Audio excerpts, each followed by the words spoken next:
kita akan belajar tentang menyebutkan kalimat penolakan pada teks.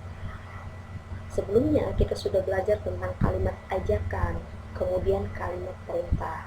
Nah, ketika misalnya kalian mengajak seseorang, namun teman kita tersebut menolak ajakan kita, itulah yang disebut dengan kalimat penolakan. Namun, ada aturan-aturan dalam penolakan. Kita lihat, jenis kalimat bermacam-macam. Salah satunya adalah kalimat penolakan. Garis bawahi, penolakan berkaitan dengan jawaban ajakan seseorang.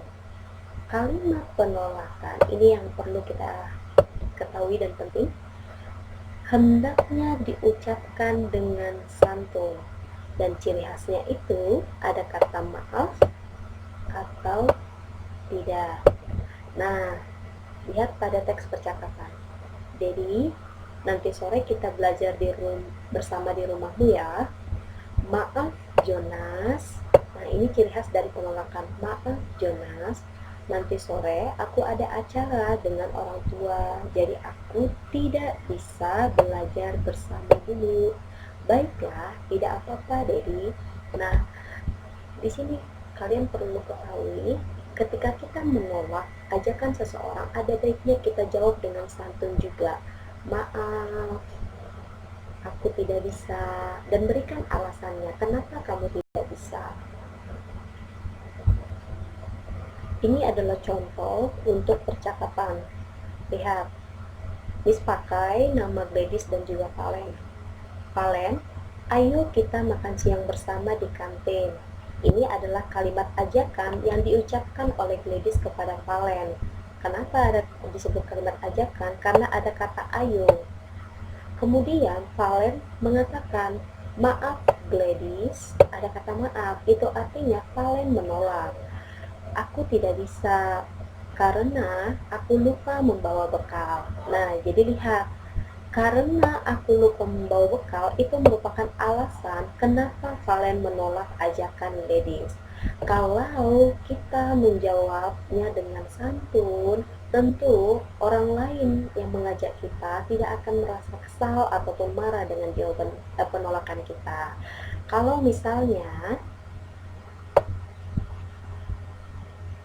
Gladys, di sini percakapannya yang kedua, namun tetap sama. Valen, ayo kita makan siang bersama di kantin. Kemudian Valen menjawab, tidak mau. Aku tidak suka makan bersama dengan orang lain. Nah, coba kalian bandingkan. Contoh yang di atas itu merupakan penolakan yang santun. Valen menolak dan menjelaskan kenapa dia tidak bisa menerima ajakan Gladys. Namun di bawah kalimat contoh yang di bawah ini tidak santun. Kenapa? Karena Valen menolaknya, namun alasannya membuat Gladys akan merasa tersinggung. Dia mengatakan, aku tidak suka makan bersama orang lain.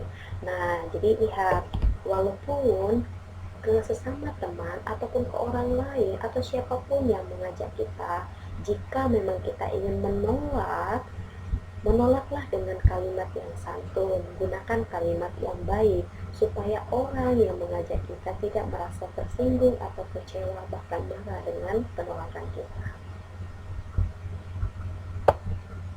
Nah, lihat di halaman 64, mengidentifikasi, ingat ya, mengidentifikasi itu berarti mengenal kalimat penolakan dalam percakapan.